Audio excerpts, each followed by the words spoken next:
여러분 안녕하십니까? 영일만 3 일반 산업단지가 앞으로 특수로봇단지로 집중 개발됩니다. 개발된 수중건설 로봇의 성능을 실험하고 검증하는 센터가 어제 착공된 데 이어 화재와 방사능 현장에 투입될 수 있는 국민안전로봇센터도 들어설 예정입니다. 보도에 김철승 기자입니다. 최근 개발된 수중 무인 굴삭기입니다. 수심이 깊고 잘 안 보이는 해저에서 파이프라인 매설 작업을 할 수 있습니다. 이 깊은 바다 작업용 로봇을 포함해 수중 용접 등 가벼운 작업용 로봇 등 3가지 로봇이 개발됐거나 개발 중입니다. 개발된 수중 건설 로봇의 성능을 검사해 등급을 매기고 재료를 검증하는 실증센터가 포항 3 일반 산업단지에 착공됐습니다. 실증센터는 실제 기계를 만들고 기계가 잘 작동되는지 원하는 성능을 내는지를 검증을 해주는 겁니다. 전 세계를 상대로 한 고급 엔지니어링의 센터가 될 겁니다. 경상북도와 포항시가 170억 원을 들여 수조와 연구동을 짓게 되는데 해양수산부에서 2019년까지 813억 원을 들여 추진 중인 수중 건설 로봇 산업의 일부분입니다. 수중 건설 로봇과 별도로 산업통상자원부도 이곳에 오는 2021년까지 6년간 710억 원을 투입해 국민안전로봇 3종을 개발하고 성능을 검사할 센터를 짓습니다.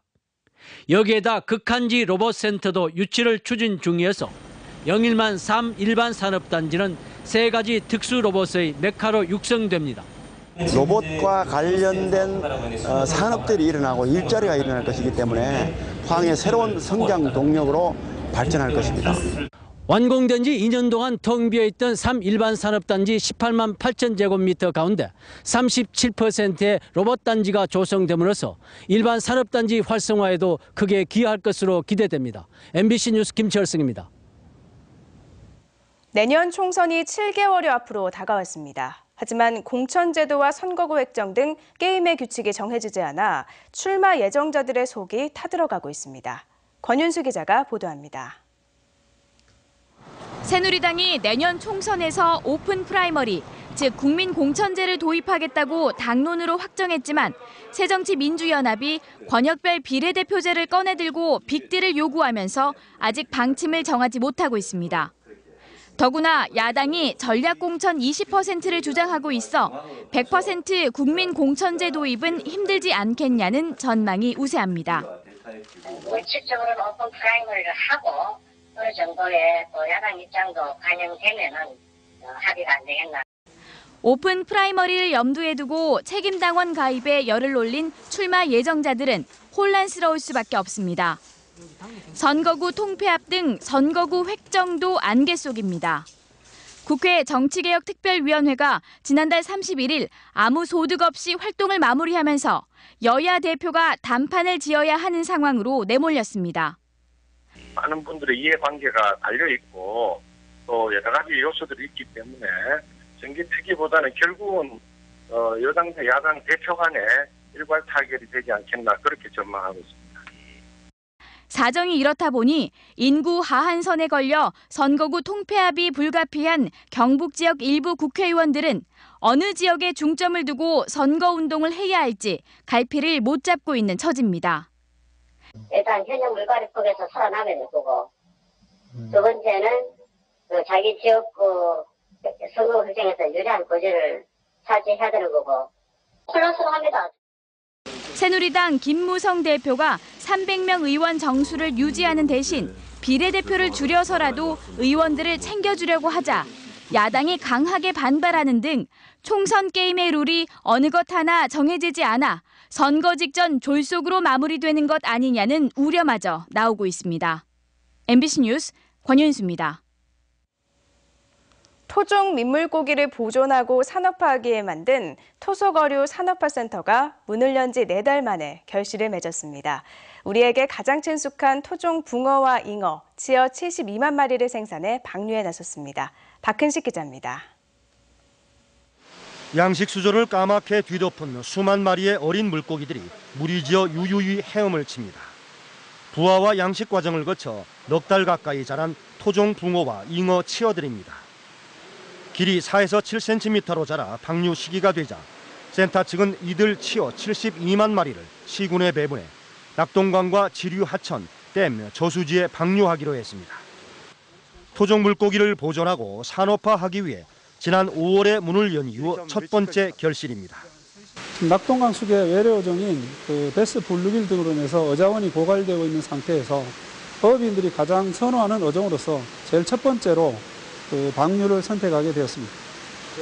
민물고기에 꽂힌 쏘가리는 야행성의 육식종답게 치어들도 모두 그늘 속에 숨어 있습니다. 생육비가 너무 많이 들어 올해 우선 3만 마리를 조만간 시험 방류할 예정이고 미꾸리는 친환경 농법을 위해 대량 생산 품종으로 분류했습니다. 내수면 연구센터로는 국내 최대의 규모인 토속어류 산업화센터는 당분간 지역민들의 소득 증대가 가능한 주요 어종을 대량 생산하는 데 주력할 방침입니다. 내년부터는 잉어, 붕어 종목 생산을 연간 200만 마리 이상 대량 생산 방류할 계획입니다. 또한 간상어도 개발해 산업화시켜 나갈 계획. 낙동강 수계에 서식하는 토속 어종은 천연 기념물을 포함해 모두 29종입니다. 토속어류 산업화센터가 소중한 이들 어자원을 보존하고 소득원으로 육성하는 데 큰 역할을 할 것으로 기대를 모으고 있습니다. MBC 뉴스 박근식입니다. 6.25 전쟁 때 국가에 의해 국민이 집단 학살된 보도연맹 사건과 관련해 최근 대법원이 포항 지역 희생자에 대해 국가 배상 판결을 확정했습니다. 유족들은 65년 만에 한을 풀었지만 지금까지 너무 큰 대가를 치렀다며 통한의 눈물을 흘렸습니다. 장성훈 기자입니다. 해방정국 당시 이승만 정부는 좌익에 물든 국민을 보도하고 계도한다는 미명 아래 국민보도연맹을 창설한 뒤 무고한 국민들을 가입시켰습니다. 이러던 중 전쟁이 나자 정부는 이들이 북한군과 결탁할 것을 우려해 수십만 명을 무참히 학살했습니다. 당시 포항에서도 구룡포를 중심으로 170여 명이 계곡으로 끌려가 사살되거나 바다에 수장됐습니다. 구룡포에서 배로가 수장됐다고 그거는 들었어. 보기는 못해도 어른들만 좀 그랬더라. 이런 참혹사는 이후 정부에서도 50년간 은폐돼 왔고 유족들은 좌익 집안이라는 오명 아래 통한의 세월을 견뎌야만 했습니다. LG인이 이래가지고 학교 우리 집안 내에도 학교 갈 사람도 학교도 못 가고 사사히 그렇다고 그런 고통이 많았어요. 내 진로는 꽉 막혔는가 보다. 내 공직에 나갈 수도 없고 할 게 없는가 보다. 학교 하면 이건 마쳐가 뭐하고 그래 포기했어요. 포기하고 이제 이날까지 이제 이래 묻혀가 끌고 오는 기라. 2009년 마침내 과거사 정리위원회는 국가의 잘못을 인정하는 결정을 내리고 유족에 대한 명예회복과 생활비 지원 등을 권고했지만 받아들여지지 않았습니다. 위령제 비용으로 나온 400만 원이 국가로부터 받은 처음이자 마지막 지원이었습니다. 결국 희생자 170여 명 가운데 36명의 유족 100여 명은 2012년 국가배상 청구 소송을 냈고 대법원은 최근 모두 37억 원을 배상하라는 원심을 확정했습니다. 국가에서 법을 만들어줬고 국가에서 조사하라고 인원을 책정해줬고 그 사람들이 조사했는 거 못 믿었겠고 이 대한민국 법치국가 이런 나라가 어디 있겠습니까? 유족들은 희생자의 넋을 기리고 국가폭력의 위험성을 알리기 위해 포항시의 위령비 건립을 요청했지만 번번이 거부됐다며 안타까움을 표시했습니다. MBC 뉴스 장성훈입니다. 검찰이 포스코 계열사와 협력업체 거래에서 비자금이 조성된 정황을 포착해 관련 업체를 압수수색했습니다. 서울중앙지검은 지난 1일 포스코 캠텍의 협력업체 TM테크를 압수수색해 매출 자료 등을 확보했습니다. 검찰은 포스코 캠텍이 TM테크에 일감을 몰아주고 여기서 발생한 수익금 일부가 유력 정치인에게 흘러들어간 정황을 포착한 것으로 알려졌습니다. 한편 검찰은 어제 정준양 전 포스코 회장을 소환해 조사했습니다.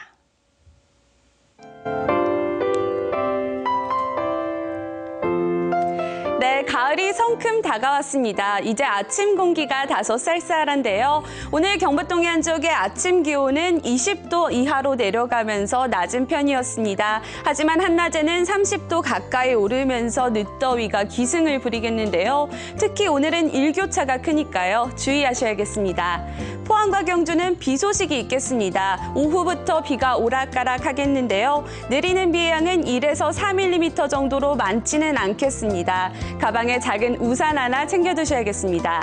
자세한 지역 날씨 알아보겠습니다. 오늘 경북 동해안 지역은 대체로 구름 많이 지나겠습니다. 아침 기온은 포항 20도, 영덕 19도, 경주와 울진은 18도로 시작했는데요. 낮 최고 기온은 경주 27도, 포항과 울진 28도, 영덕 29도로 높겠습니다. 울릉도와 독도는 구름 지나는 가운데 맑겠습니다. 아침 기온 울릉도 20도, 독도 21도로 시작해서요. 낮 최고 기온은 울릉도 25도, 독도 24도가 되겠습니다. 동해 남부 먼바다에 비 소식 있는 가운데 동해 중부 앞바다에도 비가 오겠습니다. 바다의 물결은 0.5에서 2m로 일겠습니다. 내일은 맑겠습니다. 하지만 주말에는 비가 오겠는데요. 낮 기온도 조금 내려가겠습니다. 날씨였습니다. 이상으로 포항 MBC 뉴스투데이를 마칩니다. 고맙습니다.